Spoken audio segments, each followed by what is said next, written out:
Good morning, Service Alliance group community. How is everybody doing out there today? How are you, Jason? How you doing? How you doing? How you doing? How you doing? You traveling today? Yes, I am using Jim Halpert's office again as my mobile office today. So I appreciate it, Jim. Yeah, we're traveling.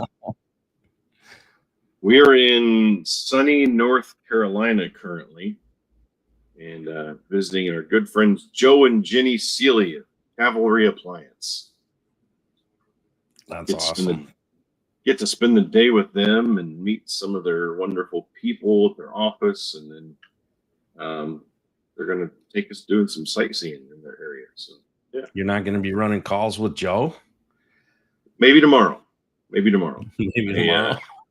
Yeah, we head to South Carolina tomorrow, and we've got another client we're going to go visit down in South Carolina, and then the motorcycle rally this weekend that we're heading to, and Thursday is our anniversary. So yeah, Thursday we will celebrate 15 happy years of marriage. 15. Yep. Wow. We'll be married 27 years. I won't ask which 15 is the happy. Probably need to pump that up to 20 years. Like every other year. Yeah. Something like that. It's all been happy for you. You know that. It's only 15 for Shayna.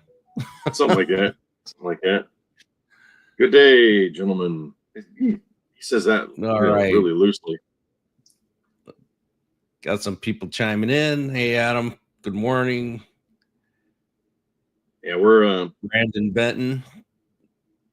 We're talking about forming strategic alliances today. And I like to say for service repair companies as a whole, but I know this one, I know you all focus on appliance repair companies, but so there was this banker that fell overboard from his friend's sailboat, and the friend grabbed a life preserver, held it up, not knowing if the banker could swim, and he shouted, "Can you float alone?"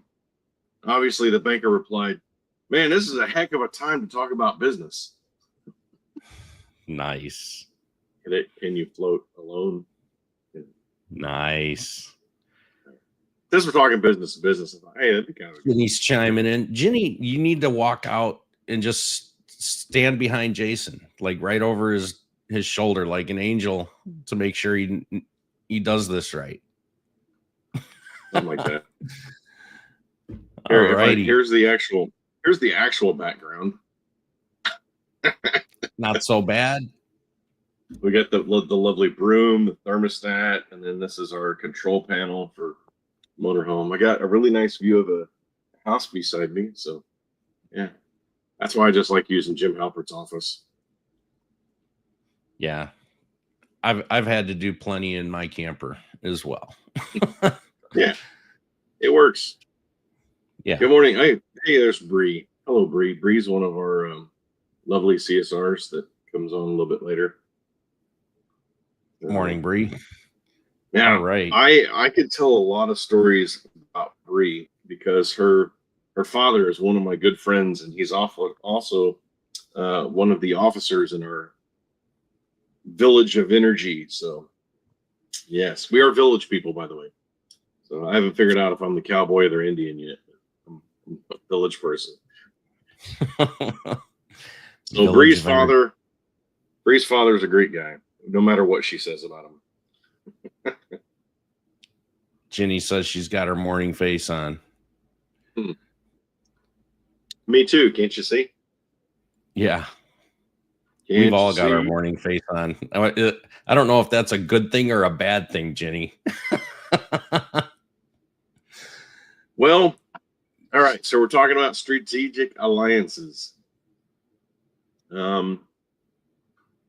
Yeah. Like, what's your main thought on strategic alliances?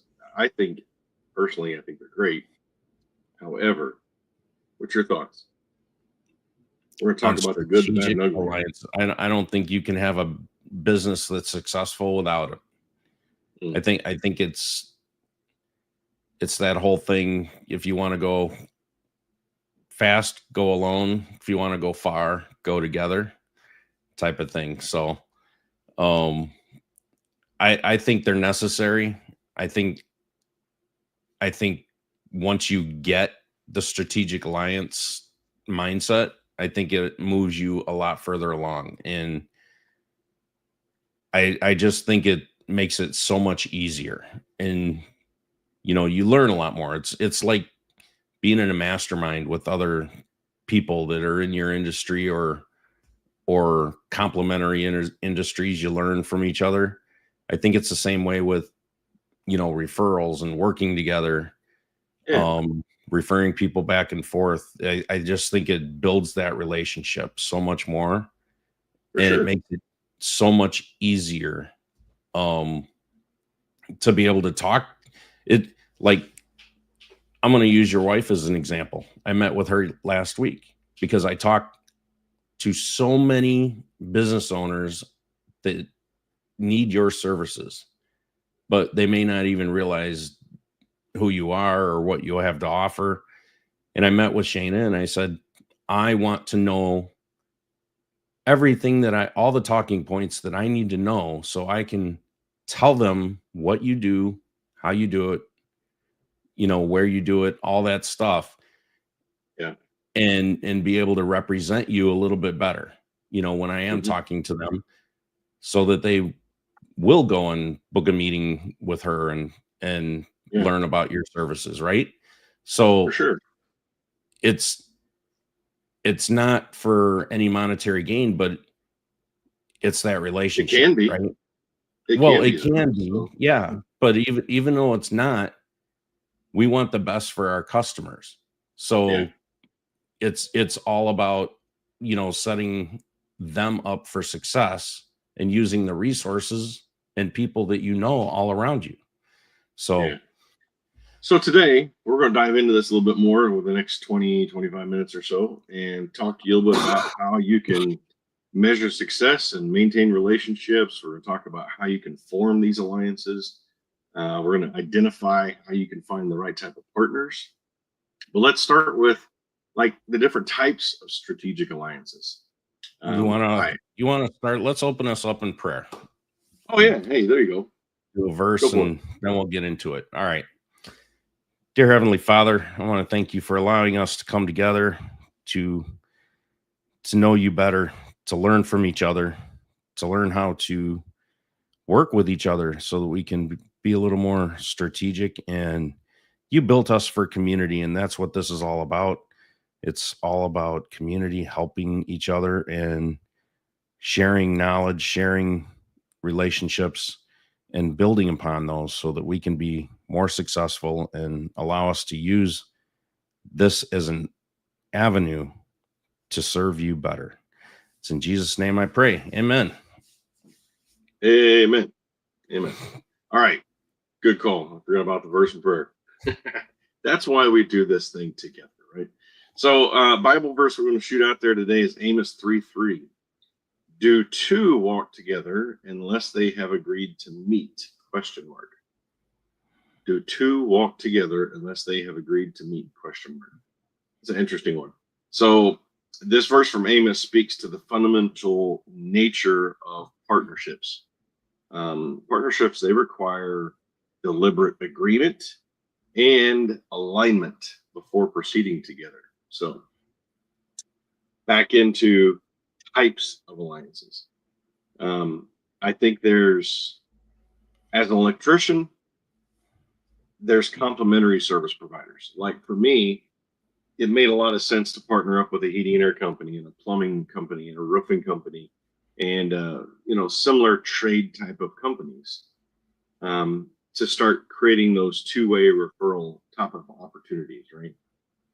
Maybe you can.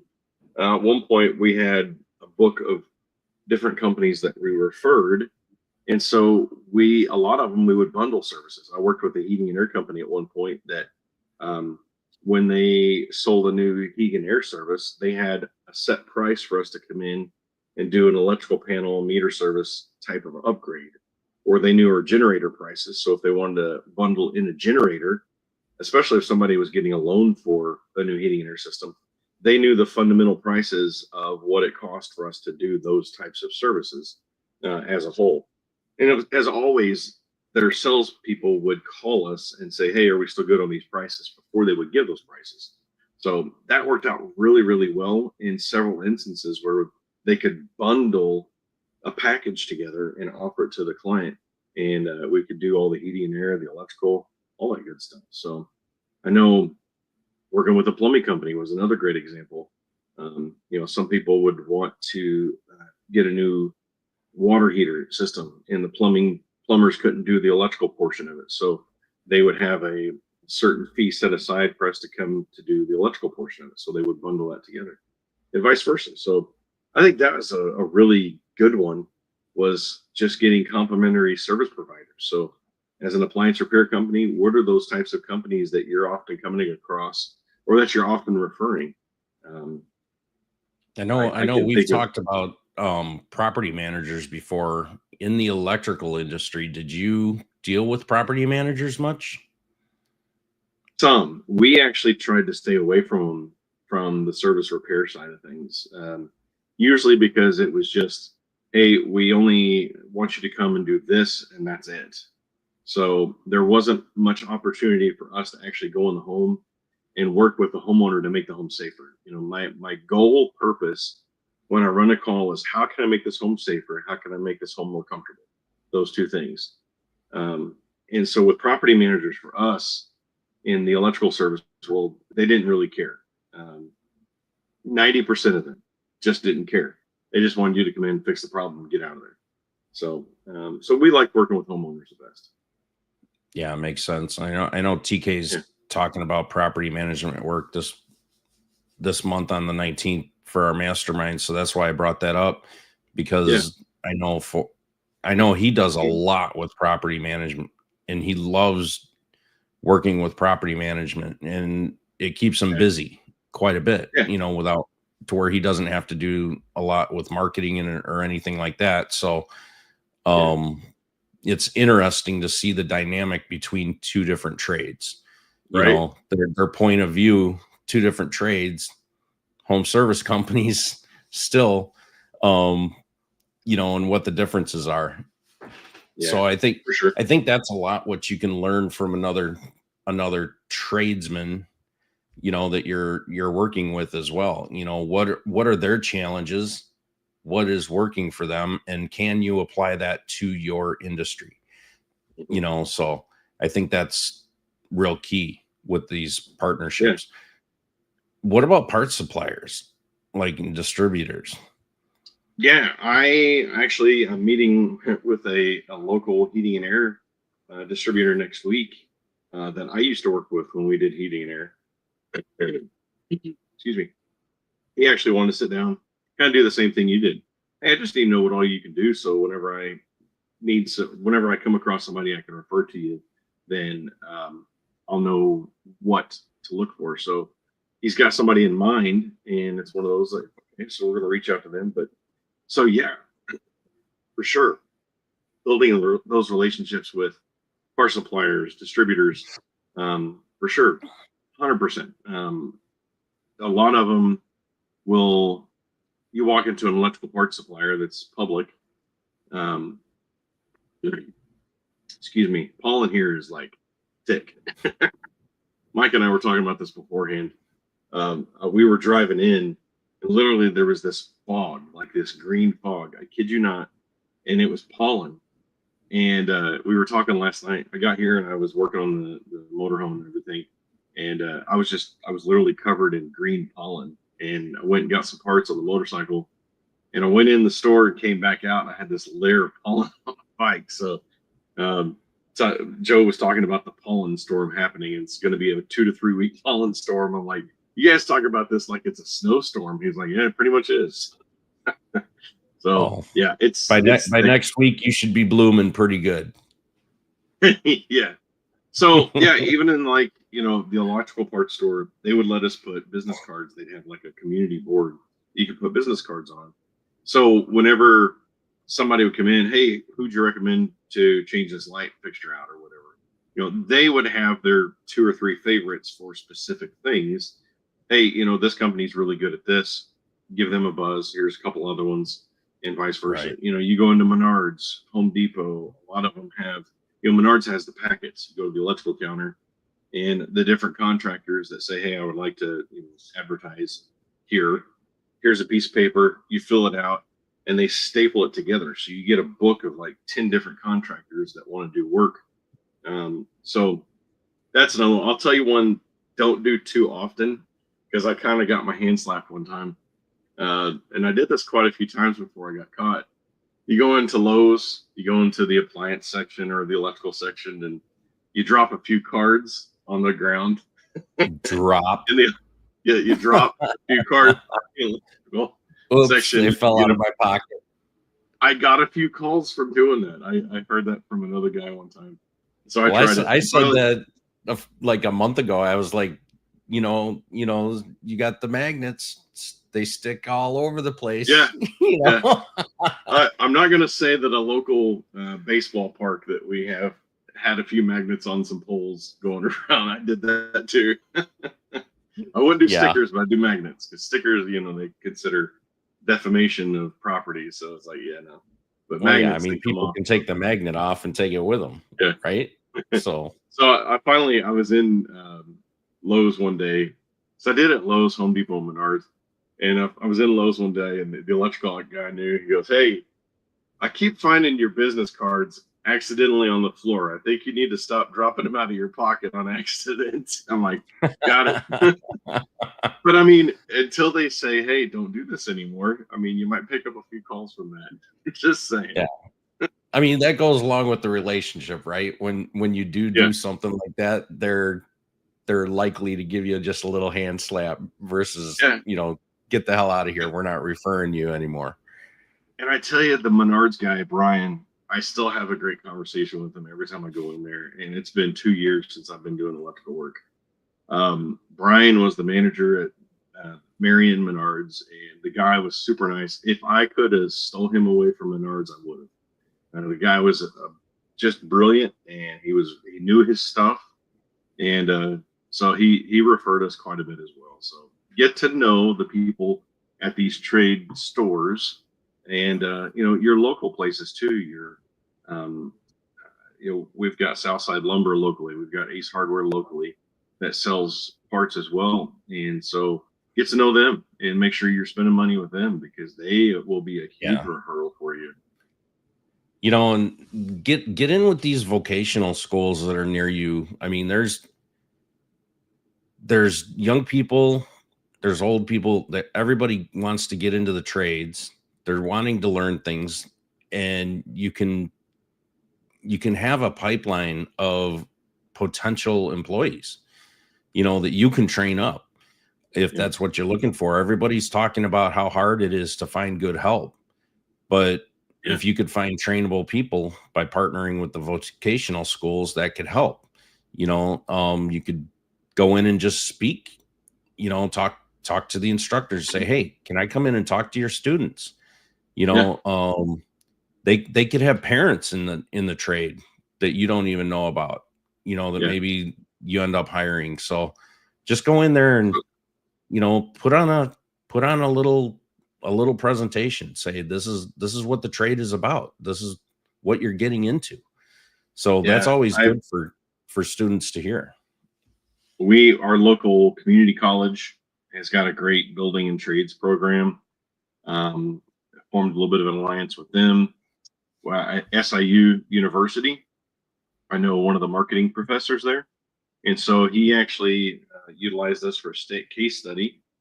Another marketing professor there as well used us for a state case study for the entire year. And so a lot of their marketing students would come over to our office and learn what we would do. And I even got to go over there and speak a couple of times. So those are those brains that are coming up that you want to be able to pick from, right? That are fresh from the studies. And so sometimes older people can see green people as not the greatest. However, I consider somebody fresh out of school some of the most brilliant and bright-minded ones, because they have the latest and greatest knowledge or technology at their fingertips. So you want to harness that. You want to utilize that. I remember I was, you can learn a lot from those. yeah, my early 20s, and I was running a service call one time, and I had this older gentleman. I came in and started talking. He goes, "You're kind of young to be doing this, aren't you?" He's like, "You're pretty green." I'm like, "Well, I watched the YouTube channel on how to do this before I came over this morning, so I think we'll be okay." Just joking around. He's like, "Okay, I get it. You know what you're doing. I'll leave you alone." So, Because yeah, you watched 2 YouTube videos. yeah, yeah, yeah.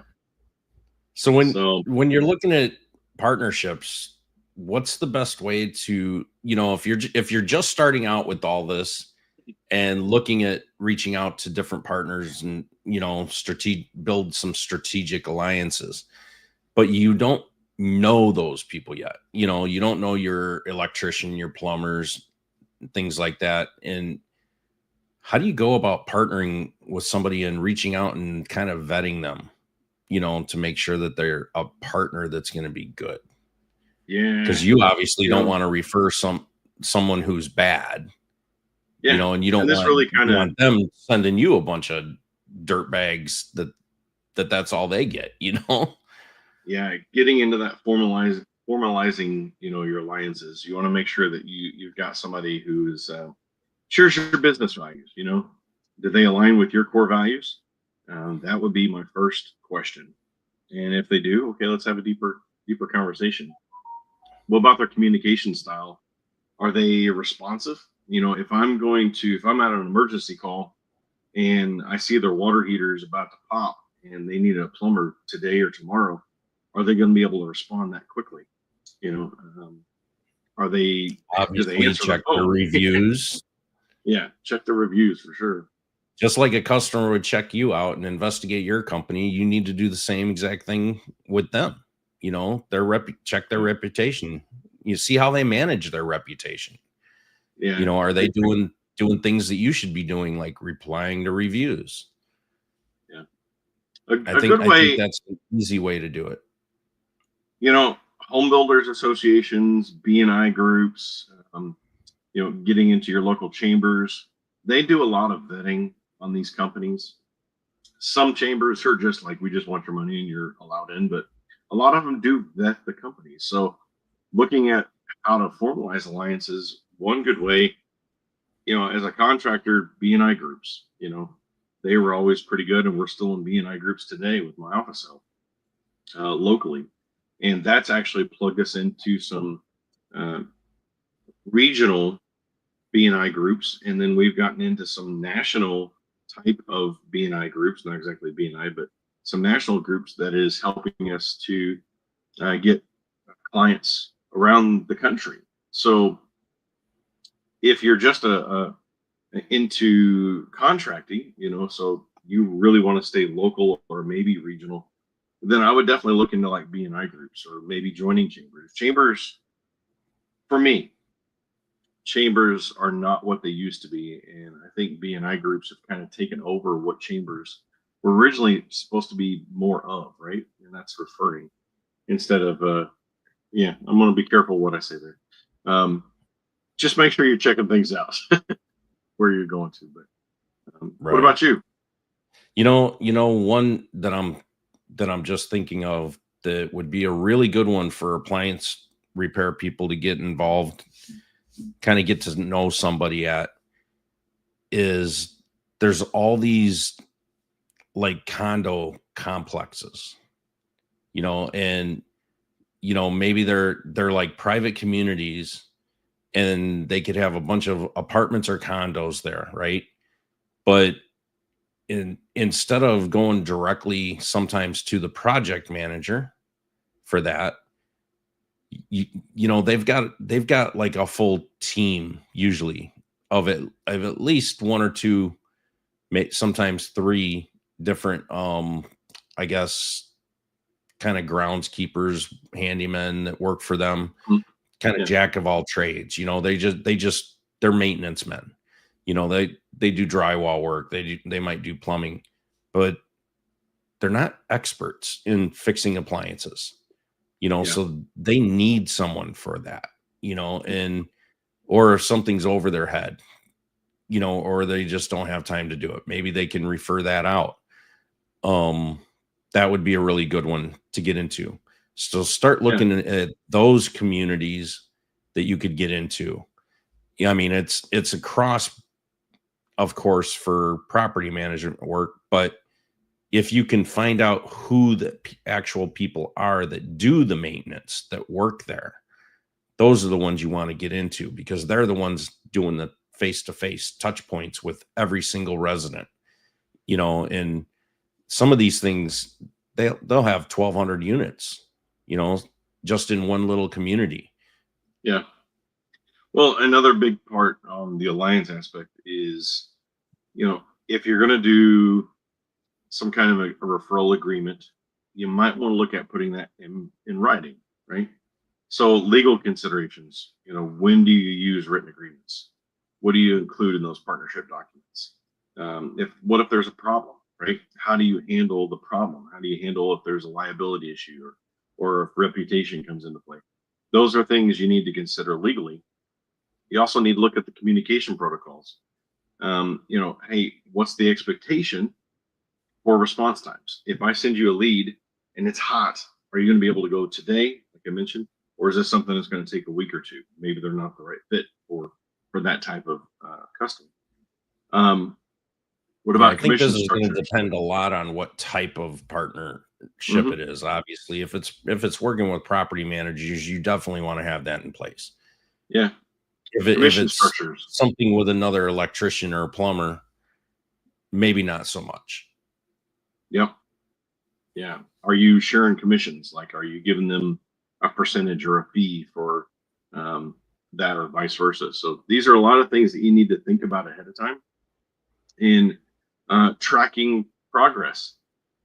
I want to follow up. If I give you a lead for Mrs. Jones to go out there and change a water heater, I'm going to be following up with you before I follow up with her. And if you're not following up with her, we're going to have an issue. So there's a lot of expectations come into having those type of alliances. But I think several of my close alliances I had with a heating and air and plumbing company, especially back in the day, I remember getting with them and having a weekly conversation, and whether it was just by phone or going out to lunch or dinner. Speaking of a good electrician, Mike Sullivan here. So if you're in my area, Mike Sullivan is one of the electricians that I refer since I've stopped doing electrical work. He's a good guy. So, hey, Mike, good morning. One of your strategic alliances. Yes, yes.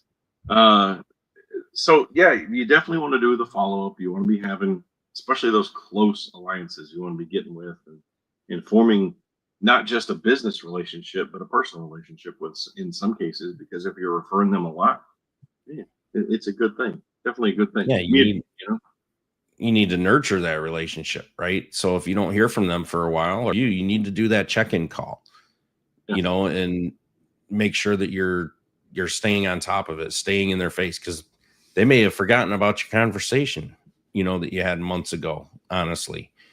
But you gotta kind of stay in their face. And we've talked about this before. You could even do joint marketing opportunities with these people.